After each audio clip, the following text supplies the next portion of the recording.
Hello साथियों, नमस्कार। आप सभी का स्वागत है विज्ञान विचार के इस चैनल पर। तो आज के वीडियो में हम स्टार्ट करेंगे लवण के बारे में। तो आज हम पढ़ेंगे लवण के बारे में। चलिए स्टार्ट करते हैं। लवण। तो देखो, लवण को आपने एक अभिक्रिया पढ़ी होगी। आपने उदासीनीकरण।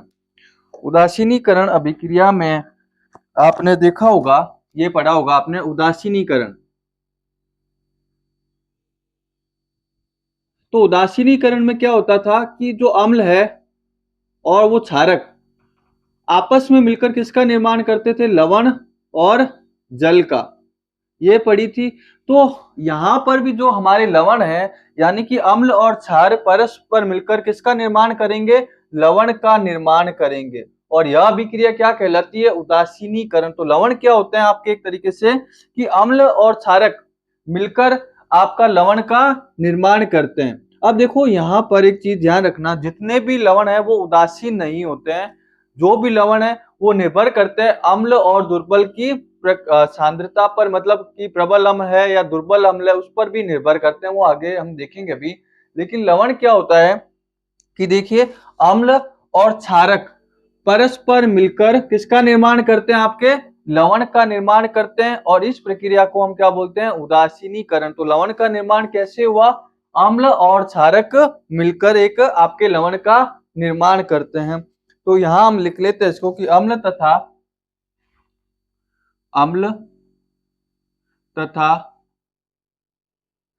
क्षारक की अम्ल तथा क्षारक की अभिक्रिया के फल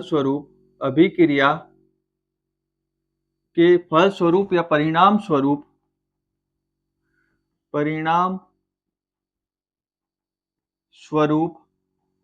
किसका निर्माण होता है? लवण का।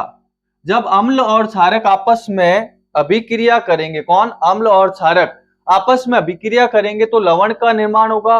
और साथ में हमने देखा था किसका निर्माण हुआ था? जल का। तथा लवण तथा जल का निर्माण करते हैं निर्माण करते हैं। और इस प्रक्रिया को हम क्या बोलते हैं? इस प्रक्रिया को उदासीनीकरण कहते हैं। उदासीनीकरण कहते हैं। इस प्रक्रिया को हम क्या कहते हैं? उदासीनीकरण कहते हैं। जैसे कि आपका अम्ल है और साथ में क्या है? क्षारक। ये आपस में मिलेंगे और क्या करेंगे? एक तो लवण का निर्माण कर देंगे। किसका निर्माण कर देंगे? लवण का। साथ में जल, इसका निर्माण यह कर देंगे। लवण और जल का निर्माण ये कर देंगे। अब यहां पर देखो, ये जो लवण बने हैं, सारे लवण उदासीन प्रकृति के नहीं होते। जितने भी लवण यहाँ पर बने हैं वो उदासीन प्रकृति के नहीं होते। जो लवणों की प्रकृति है वो अम्ल व क्षार की प्रबलता पर निर्भर करती है। जितने भी लवण यहाँ होते हैं वो उदासीन नहीं होते।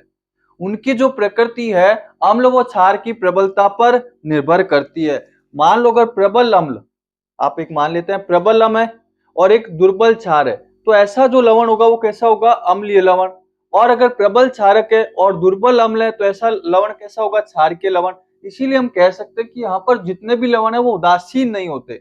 उनकी प्रकृति यानी कि निर्भर करती है अम्ल व क्षार की प्रबलता पर निर्भर करती है। तो यहाँ पर हम इसको लिख सकते हैं कि सभी लवण उदासीन प्रकृति के नहीं होते। उदासीन प्रकृति के नहीं होते। उदासीन प्रकृति के नहीं होते हैं।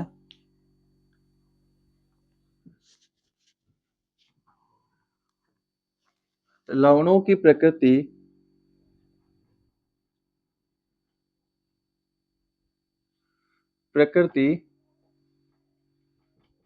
अम्ल वह क्षार की प्रबलता पर निर्भर करती है। अम्ल व क्षार की प्रबलता पर निर्भर करती है, निर्भर करती है। देखो यहां पर ध्यान रखना है कि जितने भी लवण है वो उदासीन प्रकृति के नहीं होते। उनकी जो प्रकृति निर्भर करती है अम्ल व क्षार की प्रबलता पर निर्भर करती है। अभी हम इसको देखेंगे कि कैसे। देखो जो हमारे लवण हैं वो अगर बात करें तो यहां पर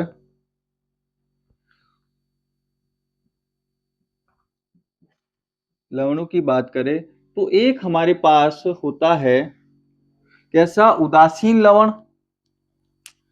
एक होता है हमारे पास उदासीन लवण, उदासीन लवण। एक होता है हमारे पास, दूसरा होता है हमारे पास अम्लीय लवण। एक होता है उदासीन, फिर क्या कौन सा होता है, अम्लीय लवण, अम्लीय लवण। और एक होता है क्षारकीय लवण, क्षारकीय लवण।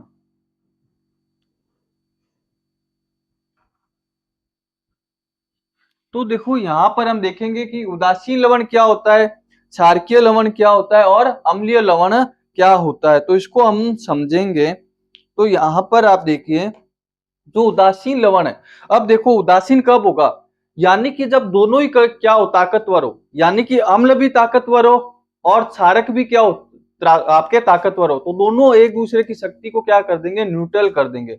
ऐसे मानिए कि जैसे कि मान लो दो ताकतवर व्यक्ति का आपस में झगड़ा हो रहा है, दोनों ही ताकतवर है, तो दोनों ही क्या, कोई भी नहीं जीतेगा, दोनों ही एक दूसरे की शक्ति को क्या कर देंगे, एक तरीके से खत्म कर देंगे। तो यानी कि जो उदासीन लवण होता है उसमें दोनों ही क्या होंगे आपके, उदासीन लवण के अंदर जैसे मान लो प्रबल अम्ल हो, क्या हो, प्रबल अम्ल, और क्या हो आपके प्रबल क्षारक, दोनों ही क्या है, देखो दोनों ही ताकतवर है। अम्ल भी कैसा है, प्रबल स्ट्रांग है, और क्षारक भी कैसा है, स्ट्रांग। तो ये दोनों एक दूसरे की शक्ति को क्या कर देंगे, खत्म, यानी कि एक दूसरे, कोई भी ऐसे समझिए कोई भी नहीं जीतेगा, दोनों की पावर क्या है, एक जैसी है, दोनों की शक्ति क्या है, एक। तो ऐसा जो लवण होगा उसको हम बोलते हैं उदासीन लवण। क्या बोलते हैं, उदासीन लवण, उदासीन लवण। या हम या बोल सकते हैं दुर्बल क्षारक या दुर्बल अम्ल, तब भी कैसा होगा, उदासीन होगा। अगर मान लो आपके पास दुर्बल अम्ल है प्लस दुर्बल क्षारक है, तब भी कैसा लवण होगा आपके पास, उदासीन लवण। और ये जो उदासीन लवण होता है इसका पीएच मान होता है 7। कितना होता है इसका पीएच मान, इसका पीएच मान होता है 7। उदासीन लवण का पीएच मान होता है 7। पीएच मान कितना होगा उदासीन लवण का, आपके पास 7। अब अगर बात करें हम दूसरा कौन सा, हमारा अम्लीय लवण की, अम्लीय लवण। तो अब देखो चलो अम्लीय लवण में क्या होगा, अम्लीय आ रहा है, इसका मतलब इसमें अम्ल क्या है, प्रबल है, और क्षारक क्या है, दुर्बल। जो प्रबल होगा, जो ताकतवर होगा, वो एक तरीके से अपने आप को उसमें प्रदर्शित करेगा, है ना, उसके लक्षण, उसके गुणधर्म उसमें क्या होंगे, प्रबल आपके प्रदर्शित होंगे। तो अगर अम्लीय लवण है तो देखो नाम क्या है, अम्लीय, तो इसका मतलब यहां पर जो आपका प्रबल क्या होगा, अम्ल होगा, तभी तो वो अम्लीय लवण बनेगा। और जो क्षारक होगा वो कैसा होगा, दुर्बल होगा। कैसा होगा, दुर्बल क्षारक। देखो क्षारक और अम्ल दोनों में से जो स्ट्रांग होगा उसके एक तरीके से गुण धर्म उसमें दिखेंगे, ऐसे समझिए। तो देखो अम्ल यहाँ पर कैसा है, प्रबल है, क्षारक कैसा है, दुर्बल। तो ये प्रबल अम्ल इसके गुण धर्म को थोड़ा सा कम कर देगा और अपने गुण धर्म क्या करेगा, ज्यादा प्रदर्शित करेगा। तो इस प्रकार से जो लवण बनता है उसको हम क्या बोलते हैं, अम्लीय लवण।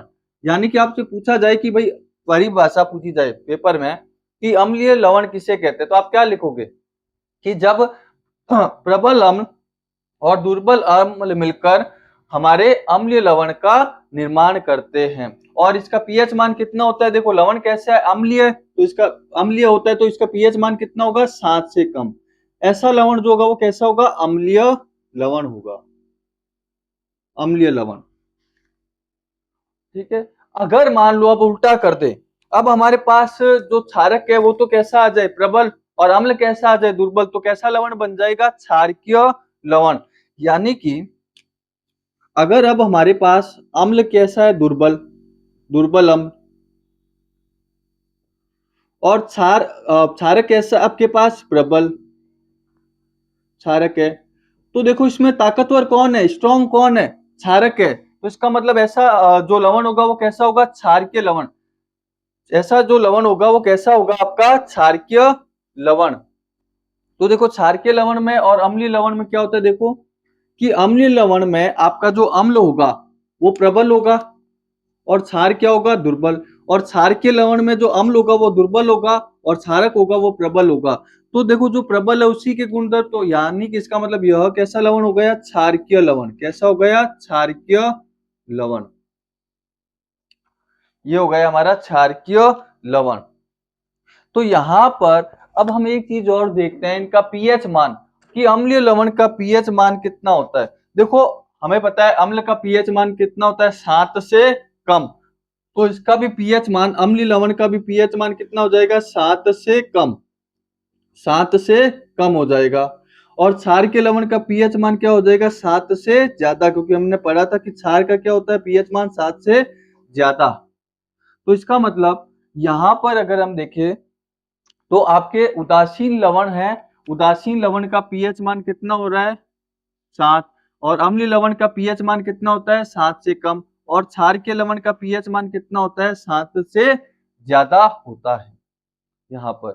तो देखो सिंपल सी लवण जो है ना, लवण की प्रकृति हमने देखी किस पे निर्भर कर रही थी, आपके अम्ल और क्षार की प्रबलता पर निर्भर कर रही थी, अम्ल और क्षार की प्रबलता पर। जो अगर दोनों ही प्रबल है, दोनों ही प्रबल है तो आपका उदासीन लवण बनेगा। यानी कि इसमें देखो आपका अम्ल भी प्रबल है और क्षारक भी प्रबल है, तो दोनों ही प्रबल है, इसका मतलब कैसा लवण बना, उदासीन लवण बना। फिर देखिए आपके अम्लीय लवण में क्या होता है, जो अम्ल है वो क्या होगा, आपका प्रबल होगा और क्षारक क्या होगा, दुर्बल। तभी तो कैसा लवण बनेगा, अम्लीय लवण। और क्षारकीय लवण में क्या होगा, आपके जो अम्ल होगा वो तो होगा दुर्बल, लेकिन जो आपका क्षारक होगा वो कैसा होगा, प्रबल। और इसी कारण कैसा बना, क्षारकीय लवण। उदासीन लवण का पीएच मान कितना होता है, 7। अम्लीय लवण का कितना होता है, 7 से कम। और क्षारकीय का कितना होता है, आपके 7 से अधिक। अब यहां पर हम इसको आगे देखते हैं। हमारा आता है साधारण नमक से रसायन। साधारण नमक का मतलब है NaCl, साधारण नमक से रसायन। तो यहां पर देखिए जो अगला टॉपिक है हमारा वो है साधारण नमक से रसायन, NaCl, जो घरों में भी यूज करते हैं हम, NaCl, साधारण नमक से रसायन, साधारण नमक से रसायन।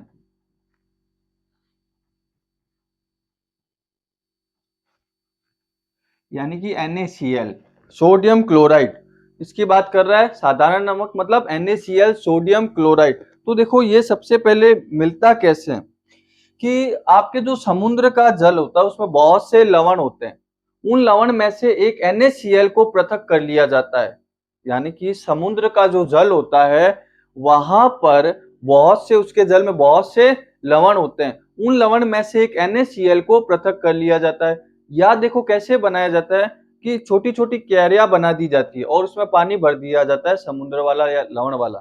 अब होता क्या है, वो वाष्पीकृत होकर पानी उड़ जाता है और पीछे सिर्फ क्या बचता है, आपके नमक। फिर उसको क्या करते हैं, अलग सीधे नहीं आता है, फिर उसका शुद्धिकरण करके हमारे तक पहुंचता है।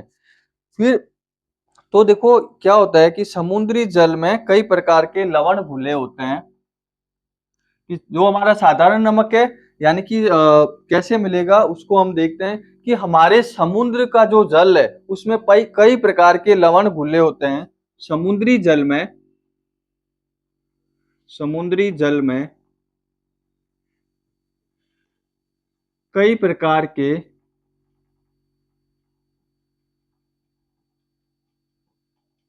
लवण होते हैं,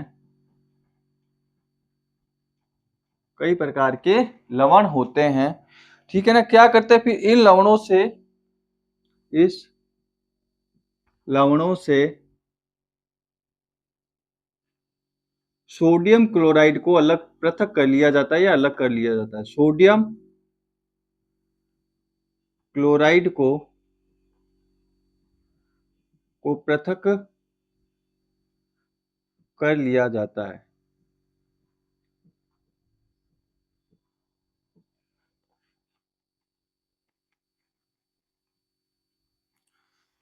तो देखो, बहुत से समुद्री जो जल होता है उसमें क्या होता है, बहुत से लवण होते हैं। उन लवणों में से आपके सोडियम क्लोराइड को क्या कर लिया जाता है, पृथक कर लिया जाता है। अब देखो होता क्या है कि ये जो होते हैं ना, ये बड़े आकार के क्रिस्टल होते हैं और उनमें क्या होती है, अपद्रव्य जैसी, भूरे रंग की अपद्रव्य जैसी होती है। तो जिसे हम खनिज लवण भी बोलते हैं। देखो, खनिज लवण होते हैं जो कि एक तरीके से प्राकृतिक स्रोत से प्राप्त होते हैं। जब समुद्र क्या होते हैं, सूख जाते हैं, मान लो बहुत समय तक समुद्र कुछ ऐसा भाग सूख गया, तो वो धीरे धीरे किसमें, आपके खनिज लवणों में परिवर्तित होते गए। तो हम यहाँ लिख सकते हैं कि बड़े आकार के यह क्रिस्टल, बड़े आकार के यह क्रिस्टल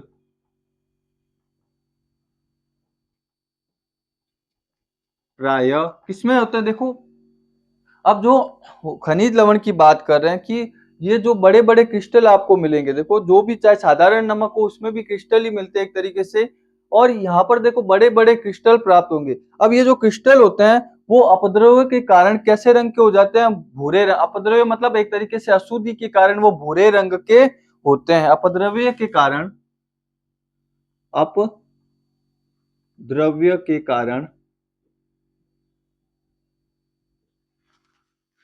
यह भूरे रंग के होते हैं,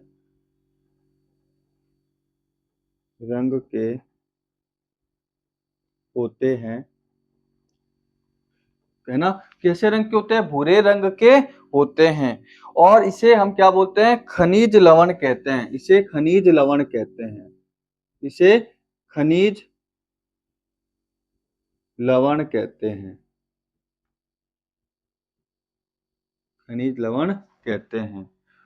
क्या कहते हैं, इसे खनिज लवण कहते हैं। और ये खनिज लवण किससे मिलते हैं, आपके समुद्र का कोई भाग, हिस्सा सूख जाता है ना, तब यह तब प्राप्त होते हैं, यह तब प्राप्त होते हैं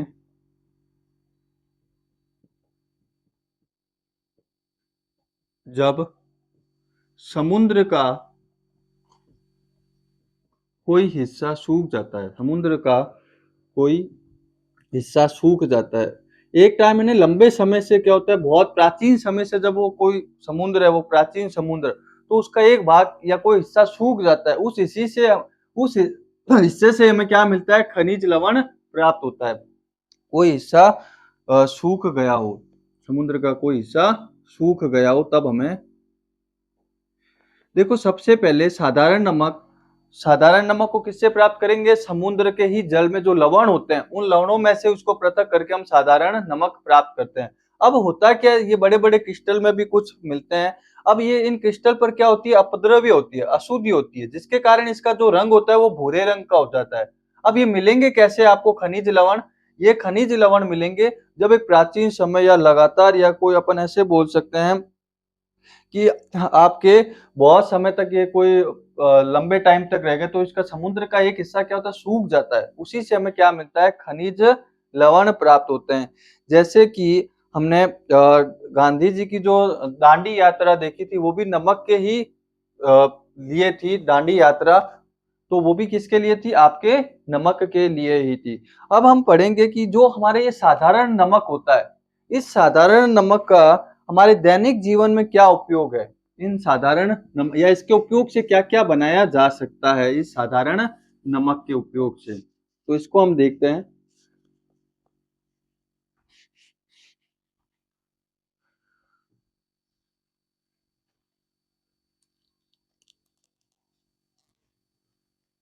देखो, जो साधारण नमक है, साधारण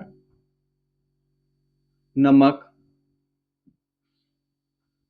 हमारे दैनिक जीवन के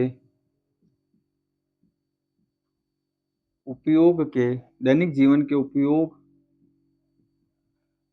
के पदार्थों का महत्वपूर्ण कच्चा पदार्थ है।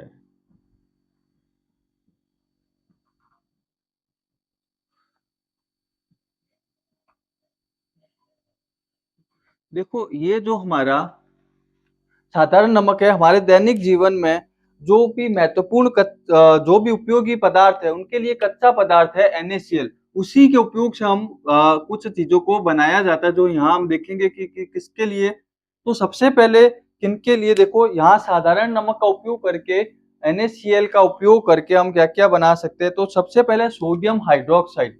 तो जैसे कि किसके लिए, सोडियम हाइड्रोक्साइड, सोडियम हाइड्रोक्साइड,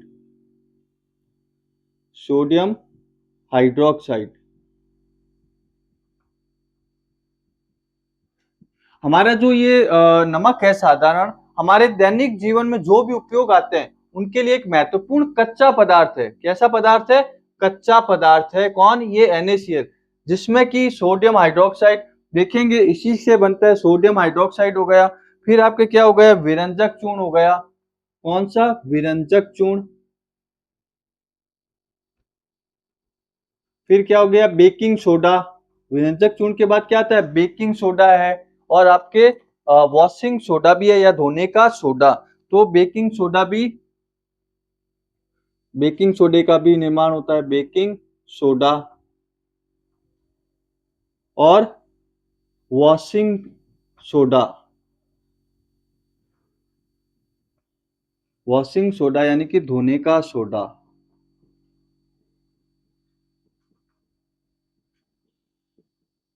तो वॉशिंग सोडा, ये सब देखो इन इसी के क्या है, इन सब का ये क्या है, जो NaCl है इन सब के लिए क्या है, कच्चे पदार्थ के रूप में कार्य करता है। इन्हीं का उपयोग करके हम इनका निर्माण करते हैं। तो सबसे पहले हम यहाँ देखेंगे किसका, सोडियम हाइड्रोक्साइड का। किसका, सोडियम हाइड्रोक्साइड का निर्माण देखेंगे सबसे पहले।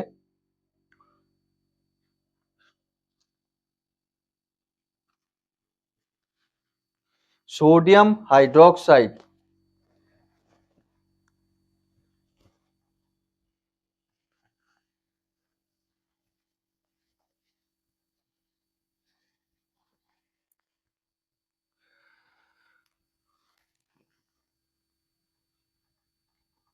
सोडियम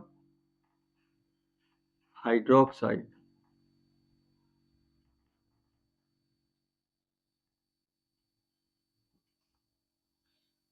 अच्छा, सोडियम हाइड्रोक्साइड को क्या बोलते हैं, NaOH। क्या बोला जाता है, NaOH, NaOH, सोडियम हाइड्रोक्साइड। अब देखो ये मिलता कैसे है कि जब सोडियम क्लोराइड है। अच्छा एक चीज और, इसको है ना कास्टिक सोडा भी बोला जाता है। क्या बोला जाता है, कास्टिक सोडा। इसका साधारण जो नाम होता है वो होता है कास्टिक सोडा, कास्टिक सोडा। अब देखो मिलेगा कैसे, जब हमारे पास जो NaCl है, NaCl के जलीय विलयन में, किसके, NaCl के यानी कि साधारण नमक NaCl के जलीय विलयन में जब विद्युत धारा प्रवाहित की जाती है तो यह वियोजित हो जाता है, मतलब टूट जाता है। तो वियोजित होकर किसका निर्माण करता है, सोडियम हाइड्रोक्साइड का निर्माण करता है। तो याद रखना कि जब सोडियम क्लोराइड के जलीय विलयन में विद्युत धारा प्रवाहित की जाती है तो यह वियोजित हो जाता है और किसका निर्माण करता है, सोडियम हाइड्रोक्साइड का निर्माण करता है। और इस प्रक्रिया को हम क्या बोलते हैं, क्लोर क्षार प्रक्रिया भी कहते हैं। तो डेफिनेशन इसकी क्या हो गई कि सोडियम क्लोराइड के सोडियम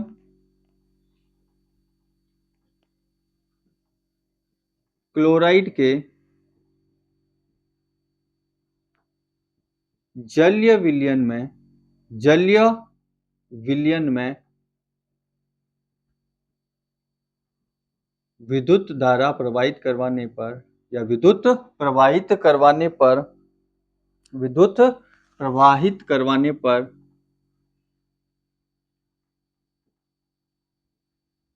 करवाने पर विद्युत प्रवाहित करवाने पर यह वियोजित होकर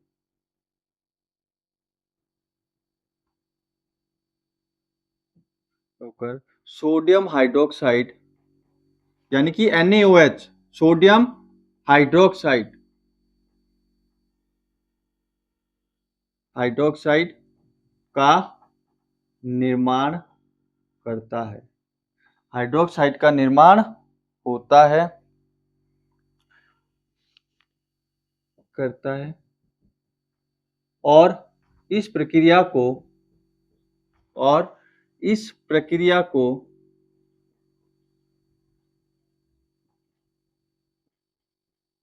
क्लोर क्षार प्रक्रिया कहते हैं। कौन सी? क्लोर क्षार प्रक्रिया कहते हैं।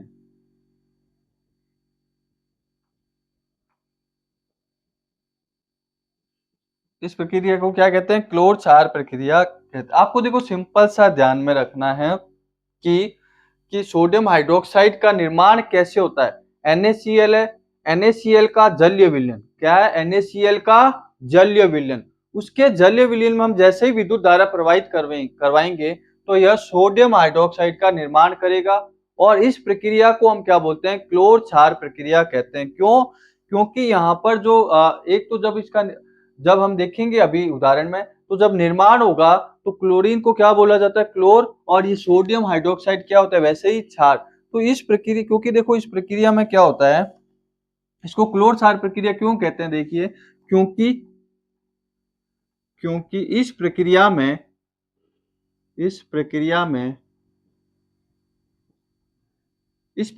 क्या होता है? आपका जो क्लोरीन होता है, क्लोरीन का क्या होता है? क्लोरीन का क्या होता है? क्लोरीन का क्लोर। और जो NaOH है, सोडियम हाइड्रोक्साइड सोडियम हाइड्रोक्साइड तो देखो सोडियम हाइड्रोक्साइड का क्या होता है? क्षार। क्या होता है? क्षार। सोडियम हाइड्रोक्साइड क्षार। तो यहां पर इसीलिए इसको क्या बोलते हैं? क्लोर क्षार प्रक्रिया। इसीलिए इसको क्या बोला जाता है? क्लोर क्षार प्रक्रिया कहा जाता है। देखो सिंपल सा निर्माण कैसे हुआ? NaCl के जलीय विलयन में हम क्या प्रवाहित करवाएंगे? विद्युत धारा।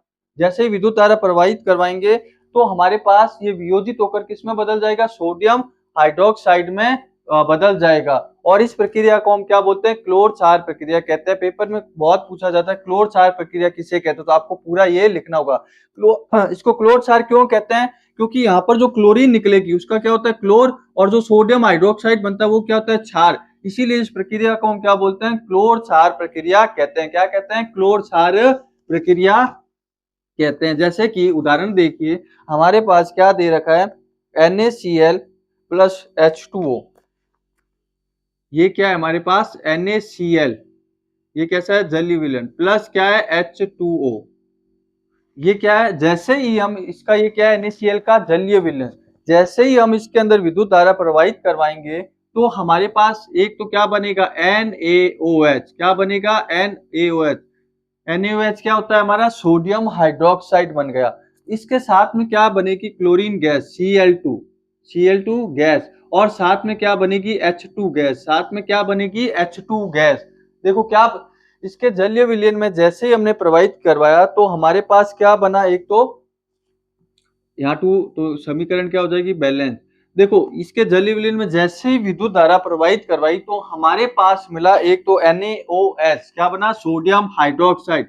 साथ में Cl2 गैस और H2 गैस प्राप्त हुई। ये इसकी क्या एक समीकरण है। तो देखो इस प्रक्रिया में क्या होता है कि हमारा जो एनोड है ना, और कैथोड, देखो जब हम इसको पूरा डायग्राम में देखेंगे, लेकिन एक मिनट के लिए आप समझिए कि यहाँ पर क्या होता है। एनोड पर जो होती है हमारे, एनोड पर कौन सी गैस? क्लोरीन गैस होती है। क्लोरीन। और कहां पर? एनोड पर क्लोरीन गैस। और जो आपका कैथोड है, कैथोड पर जो होगी वो होगी हाइड्रोजन गैस। कौन सी? Hydrogen gas.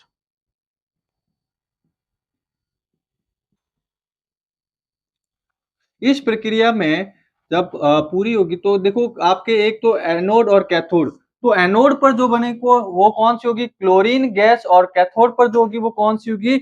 हाइड्रोजन गैस होगी। और यहाँ कैथोड पर ही या कैथोड के पास भी बोल सकते हैं, कैथोड पर या कैथोड के पास जो होगा, कैथोड पर सोडियम हाइड्रोक्साइड का विलयन बनेगा, NaOH का विलयन नमक के साथ में सोडियम हाइड्रोक्साइड का विलयन बनेगा, हाइड्रोक्साइड का विलयन। देखो इस प्रक्रिया में क्या होगा, जो हमारी Cl2 बनी, ये जो Cl2 है, ये Cl2 तो कहाँ होगी, एनोड पर, और ये जो H2 गैस होगी ये कहाँ होगा, कैथोड पर। कहाँ होगा H2 गैस, कैथोड पर। और ये जो सोडियम हाइड्रोक्साइड का जो विलयन बनेगा, वो विलयन बनेगा हमारा कहाँ पर, इस कैथोड के पास भी बोल सकते हो, या कैथोड पर सोडियम हाइड्रोक्साइड का विलयन बनेगा। एनोड पर कौन सी हो गई हमारी, क्लोरीन गैस, कैथोड पर कौन सी हो गई, हाइड्रोजन, और कैथोड पर या कैथोड के पास क्या हो गया, सोडियम हाइड्रोक्साइड का विलयन प्राप्त होगा। अब इसको हम थोड़ा सा डायग्राम से समझते हैं कि इसके अंदर क्या होता है, इसको, इस पूरे प्रोसेस को हम डायग्राम से समझते हैं। यहाँ पर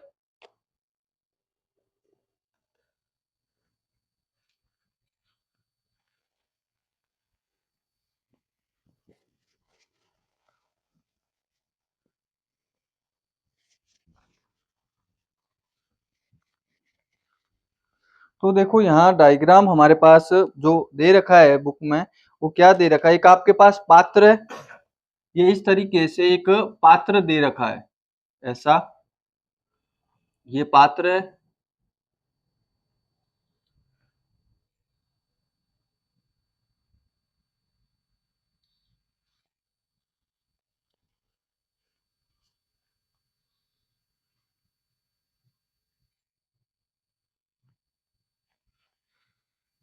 इस तरीके से आपको एक पात्र दे रखा है, उस पात्र में आपके दो इलेक्ट्रोड जैसे ऐसे लगा रखे हैं, इस तरीके से,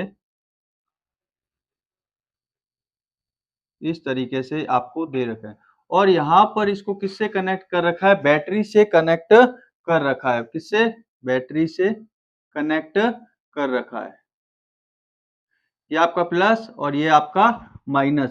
तो ये जो है, ये आपका क्या है, एनोड है, यहाँ पर ये क्या है, एनोड, प्लस की तरफ क्या है, एनोड, और माइनस की तरफ क्या आपका कैथोड है, कैथोड।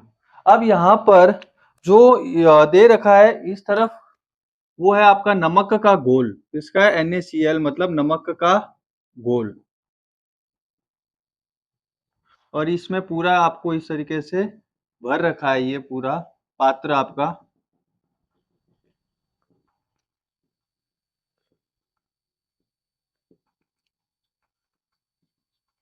इस तरीके से पूरा क्या कर रखा है, भर रखा है इसको।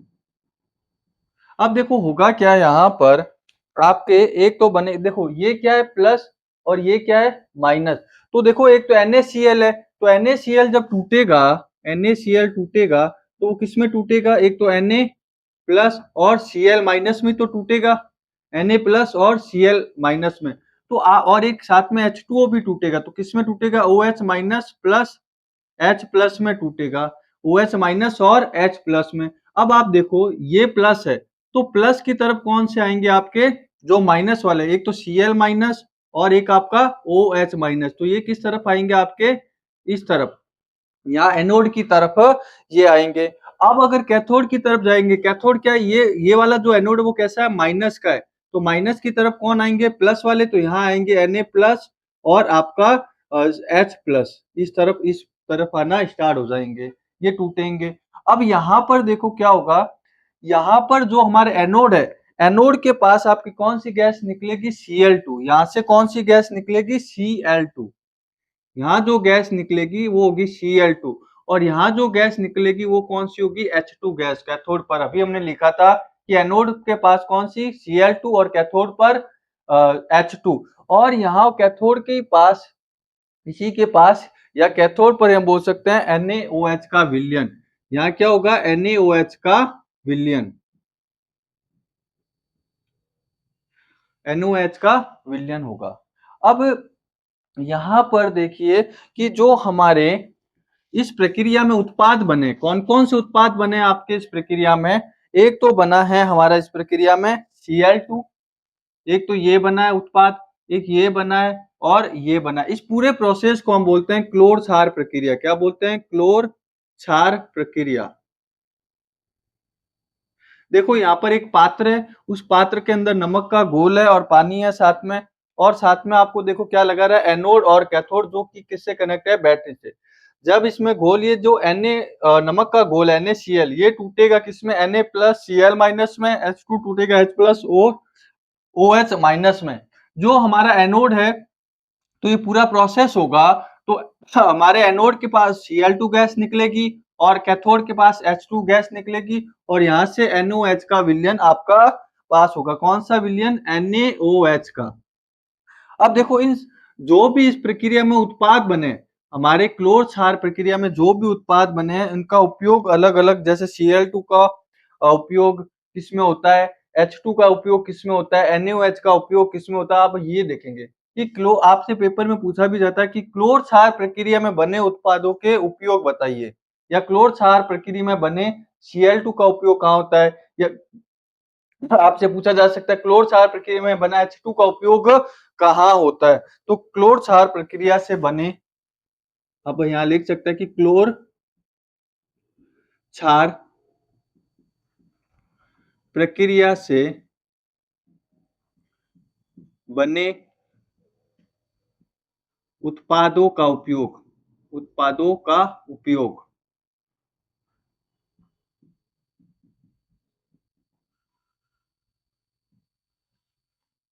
देखो हमारी ये जो पूरा प्रोसेस हुआ है क्लोर क्षार, इसमें जो उत्पाद बने कौन कौन से? Cl2, H2 और NaOH, है ना। इन सब का कहीं ना कहीं उपयोग होता है। तो हम देखेंगे कि Cl2 का उपयोग कहाँ होता है, H2 का उपयोग कहाँ होता है, और NaOH का उपयोग कहाँ होता है। तो सबसे पहले हम बात करते हैं Cl2 की। किसकी? Cl2। तो क्लोरीन, क्लोरीन की बात करते हैं, Cl2 की। तो देखो इसका जो उपयोग होता है क्लोरीन का, वो होता है एक तो जल की स्वच्छता में, स्विमिंग पूल में। इसमें होता है जल की स्वच्छता, जल की स्वच्छता में। और किसमें होता है? Swimming pool. देखा होगा ना, स्विमिंग पूल में बहुत से लोग नहाने जाते हैं, तो फिर क्या होता है, उसको शुद्ध साफ करने के लिए इसी का उपयोग होता है स्विमिंग पूल के अंदर। और पीवीसी में, स्विमिंग पूल में एक तो होता है स्विमिंग पूल में, और एक होता है आपके पीवीसी में, पीवीसी में। और फिर किसमें होता है? आपके रोगाणुनाशक, जो भी फसलों रोगाणुनाशक आते हैं उनमें इसका उपयोग किया जाता है, रोगाणुनाशक में। और CFC में, क्लोरोफ्लोरोकार्बन के रूप में। और एक इसमें उपयोग होता है आपका इसका कीटनाशक में। मान लो कीट लग जाए तो उस कीटनाशक में भी इसका उपयोग किया जाता है। किसका? Cl2 का। तो यहाँ पर देखो Cl2 का उपयोग कहाँ कहाँ होता है हमारे। एक तो होता है जल की स्वच्छता में, स्विमिंग पूल में, पीवीसी में, रोगाणुनाशक में, और CFC में, और कीटनाशक में। अब जो हाइड्रोजन है, उस हाइड्रोजन का उपयोग कहाँ होता है। अब हम इसको देखेंगे कि हाइड्रोजन का उपयोग कहाँ होता है। इसमें जो ये हाइड्रोजन बना है, इसका उपयोग कहाँ होता है। तो H2 का उपयोग। तो हाइड्रोजन का उपयोग कहाँ होगा? एक तो आपका ईंधन के रूप में होगा, मार्गरीन के रूप में होगा। एक तो किसमें? ईंधन, और एक होता है मार्गरीन, और खाद के लिए अमोनिया में, खाद के लिए अमोनिया में। क्योंकि अमोनिया का सूत्र क्या होता है? NH3। हाइड्रोजन आता है या नहीं आता है? NH3। तो खाद के लिए अमोनिया के रूप में इसका उपयोग होता है। किसका? H2, ईंधन में, मार्गरीन में, और खाद के लिए अमोनिया में। फिर देखो यहाँ आता है sodium hydroxide, NaOH, sodium hydroxide. इसका उपयोग कहाँ होता है?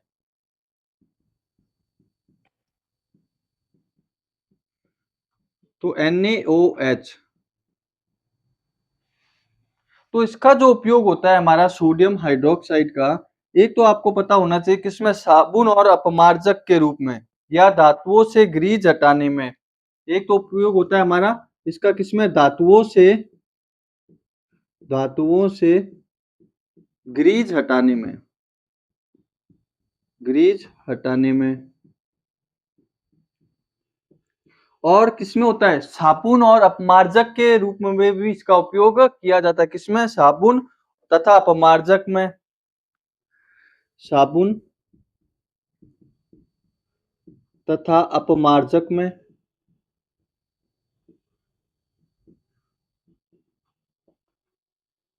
साबुन तथा अपमार्जक में भी इस सोडियम हाइड्रोक्साइड का उपयोग किया जाता है। और कागज बनाने के लिए, किसके लिए? कागज बनाने के लिए। कागज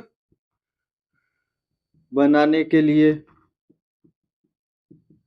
और किसमें होता है? कृत्रिम फाइबर में। कृत्रिम फाइबर में इसका उपयोग होता है। कृत्रिम फाइबर बनाने में इसका उपयोग होता है। देखो यहाँ पर क्या है, जो ये आपको दिखाई, ये पूरा क्लोर क्षार प्रोसेस है। इसमें देखो ये आपके इलेक्ट्रोड है, नमक का घोल है, फिर यहाँ पर एनोड और कैथोड। एनोड के पास या एनोड पे Cl2 और कैथोड पर H2, और कैथोड के पास या कैथोड पर क्या बोल सकते हैं, NOH प्राप्त होता है। अब इसमें क्या होता है, ये Cl2 बनी, H2 बनी, ये बना, इन तीनों का अलग अलग उपयोग होता है। जो हमने यहाँ देखे कि Cl2 का उपयोग किसमें होता है, तो पेपर में ये बहुत बार पूछा जाता है कि क्लोर क्षार प्रक्रिया में बने Cl2 का उपयोग कहाँ किया जाता है ना, या फिर H2 का कहाँ किया जाता है, या सोडियम हाइड्रोक्साइड का उपयोग कहाँ किया जाता है। तो ये हमने सारे यहाँ पर देख लिए, एकदम सरल से आपको इनको याद रखना है। तो यहाँ तक ही हम इसको रखेंगे। जो हमारा अगला टॉपिक है विरंजक चूर्ण बेकिंग, तो हम नेक्स्ट वीडियो में करेंगे। तो आप इस चैनल को ज्यादा से ज्यादा शेयर और लाइक कीजिए। ज्यादा से ज्यादा शेयर करने से आपके बहुत से मित्रों को हेल्प मिल सकती है। धन्यवाद।